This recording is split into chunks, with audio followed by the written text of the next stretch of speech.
It's not compassion. It's wrapped up as compassion. This is not compassion. It's psychotic. Who's in jail for this?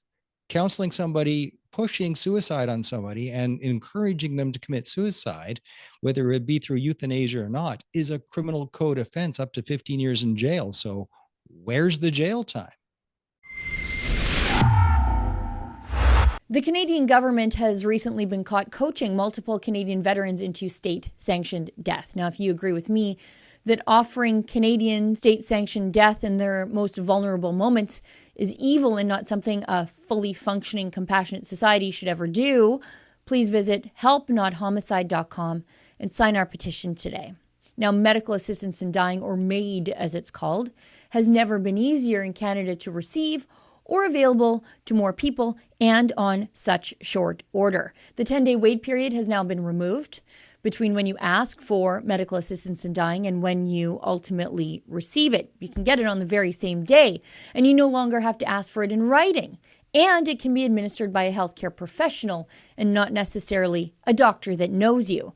As it sits right now, you don't even have to be terminally ill to access the service, but rather chronically ill. March 2023, it will be available to people who are mentally ill. And doctors have mused in parliamentary hearings about state-sanctioned infanticide, offering medical death to the parents of sick babies. And as we know from the parliamentary testimony of my guest today, Mark Meinke, a veteran and podcaster and an advocate for trauma recovery, MAID has been suggested to Canada's veterans who were at the time experiencing either acute psychological or physical distress.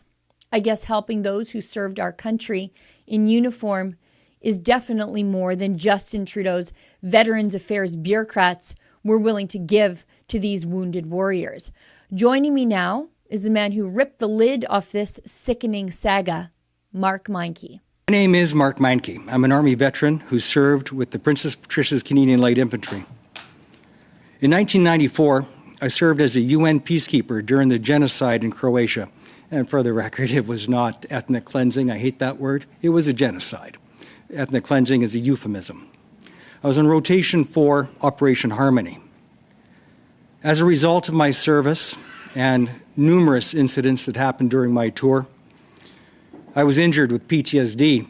But of course, in 1994, nobody had a clue what the heck that was. From that, it evolved into a podcast because I wanted to scale what I was doing to help more people. And now it's the largest in the world of its kind, where people find help through my podcast and get access to resources through my podcast.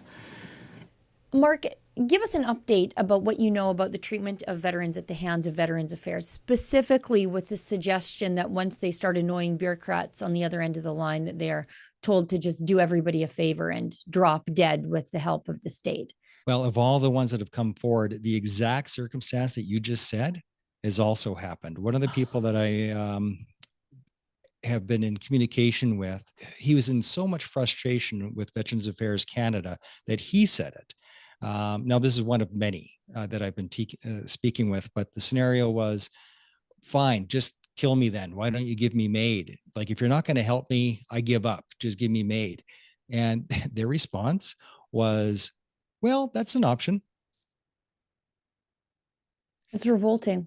It's unbelievable. But the cases that have come forward where I was testifying in Ottawa about, they were a little bit more ghoulish. These were ones where there's a phone call either to or from Veterans Affairs. I've spoken with people that it's been either way, both incoming or outgoing phone calls.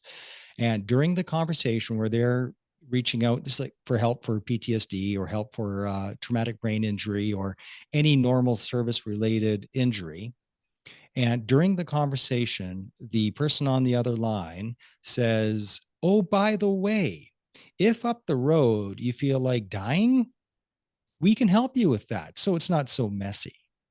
We have medically assisted in dying that we can refer you to. And that's a better way to do it.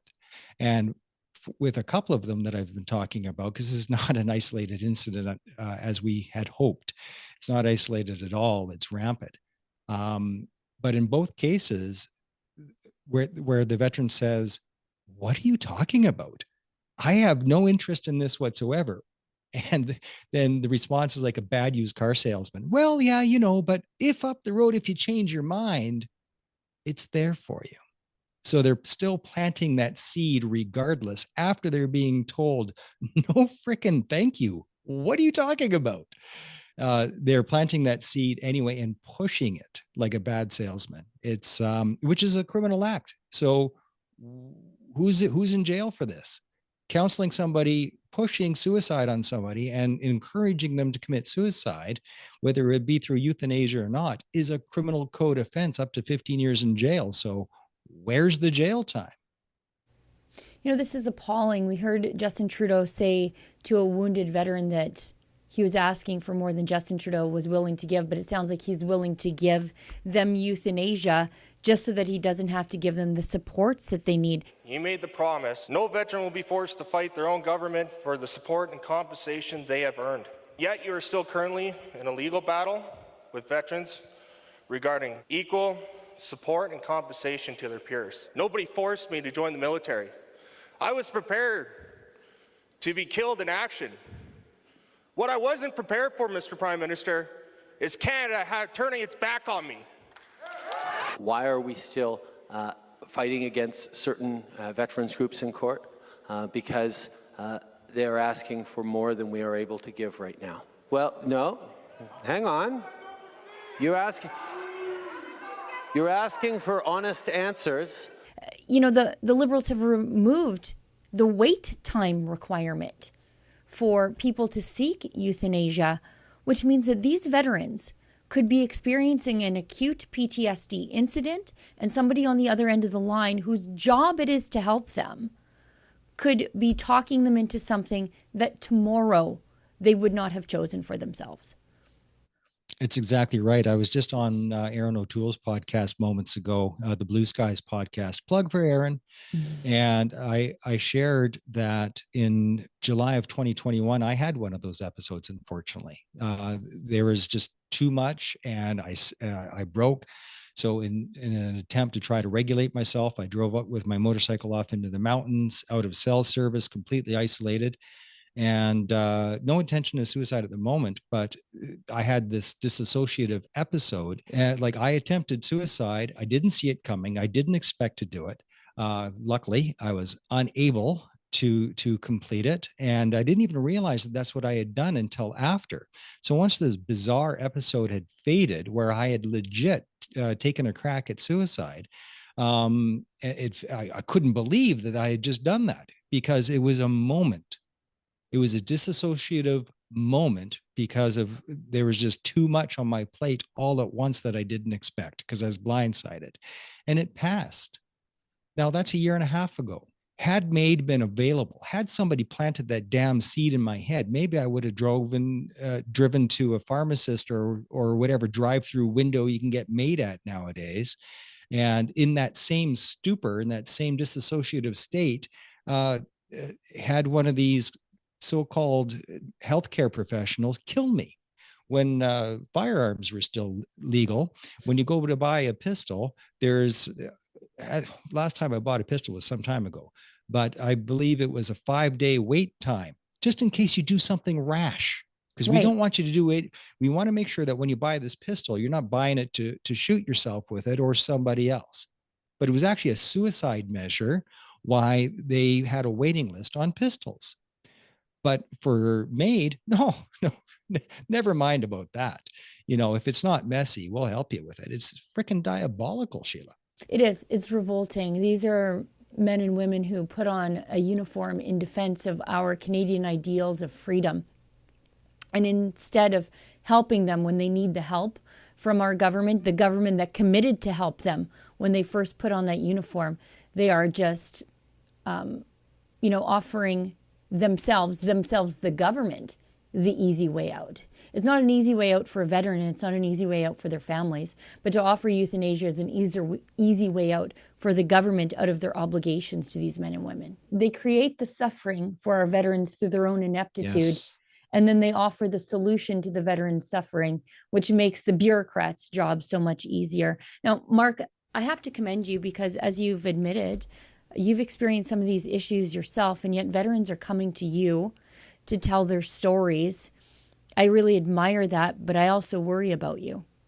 Oh, well, thank you. It's I've created a life for myself. I'm on a medical pension from the military, so the programs are there, but it's accessing the programs that is brutal. So I've created a life for myself where I do my show once, twice, sometimes 3 times a week, and but if, but I don't do more. So I have figured out over since 2017 how to build a life that works for me so that I don't fall off the edge again. And plus, I take my own advice and the modalities that I find. I'm availing myself of those modalities so that I am okay. Tell us about some of the advocacy work that you're doing on behalf of these men and women. Well, I fell into it. Like it came to me. I didn't go looking for it. The first time was a veteran who sends me an audio file that turned out to be the recording that he made of a conversation he had with Veterans Affairs Canada. It was the apology call that he had recorded himself, where Veterans Affairs Canada was apologizing for offering MAID. And of course, they publicly admitted that, yes, we actually did this, but then they're trying to minimize it by saying, oh, it was just one time with one veteran. Another guy comes to me. Well, I had him on the show. He did a 10-minute testimony with my most recent episode, and where he told his story. And it sounded exactly the same words. It was like it was from a script, because it probably was from a script, as the first guy that came forward. Now, these two events were 9 months apart. So the guy that came going by the pseudonym Bruce, now we have two cases where the same kind of phone call happened. It's like, hey, well, if up the road you get a little blue, we'll kill you. The second veteran didn't have the extra description, though, of the first one, where he was told, it's better than blowing your brains out against the wall.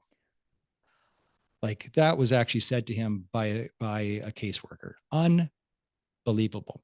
But now I have another person that I'm working on, Sheila, that can prove that there's more than one caseworker. This is not one rogue caseworker. And if it's two, which I now know it is two caseworkers, that means that it was systemic. And that's what they're trying to bury. This is absolutely psychotic. It reminds me of those angel of death nurses that just make their way through nursing homes, euthanizing all the old people because they're inconvenient. Now, what are the Liberals doing about this? Are they doing anything about this? Or is it they're just saying it's just this one person? Well, there's a little bit of good news. When I was in Ottawa, I was expecting to get cross-examined for my honesty to be questioned. Say, oh, you have a podcast, you're just doing a publicity stunt. I was expecting something like that, but it didn't happen, Sheila. It was good.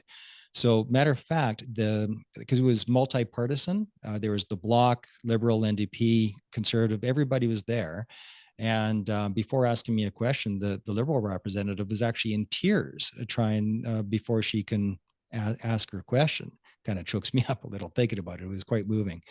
But after the testimony and the cameras were off, everybody came to me, Bloc, NDP, whoever, and thanked me for being there. And they all seemed genuinely concerned to continue to bring this forward. So that's a bit of good news. I don't know if we'll ever even fully understand just how large this problem is, but we do know that 1 in 30 deaths last year in Canada were attributed to MAID. And every one of those people, I just think those people needed help and not state homicide.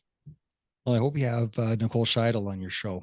She's an expert that I had on my show a while back, and telling me of this one doctor on Vancouver Island somewhere who he's going for a personal best every month. It's a performance metric, and he's proud of it. He's like, every month I kill more people. Isn't it great?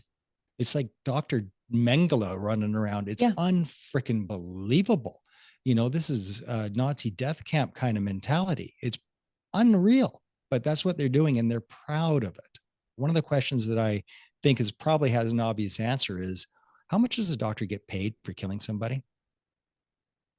Because there's a reason this guy's going for a personal best every month. He needs a new Mercedes. It's terrible. It's absolutely appalling that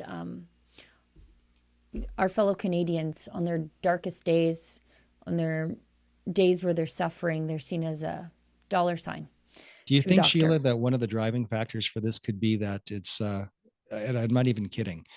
It sounds like I'm kidding, but do you think, Sheila, that part of this is a part of the wild drive to reduce carbon footprint? Because I wouldn't put it past them.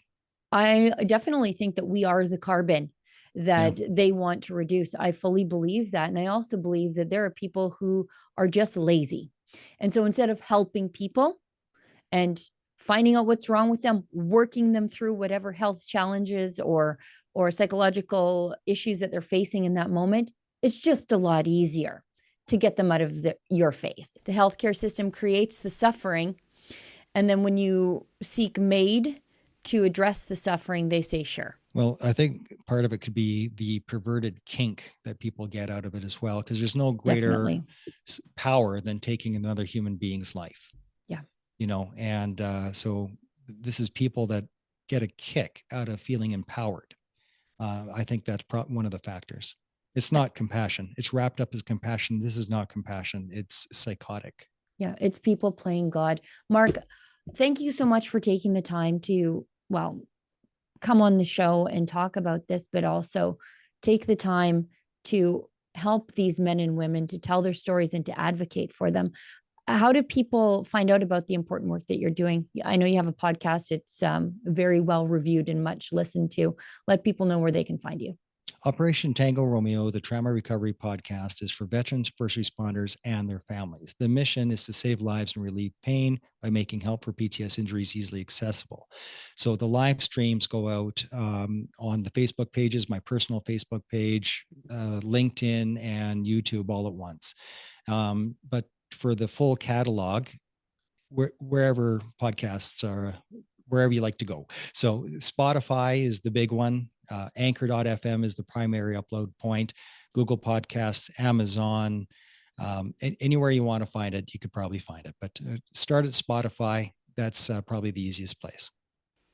Well, I appreciate you so much, Mark, and you're really doing the Lord's work. Thank you, sister. Mark is right. If you are counseling someone to commit suicide, that's murder. And worse yet, we don't even know what happened to these Veterans Affairs caseworkers who were coaxing our veterans into ending their own lives. Were these bureaucrats fired? Are they on leave? Are they on paid leave? Or are they still manning the phones down at the VA, talking other veterans into the unspeakable? For Rebel News, I'm Sheila Gunn Reid.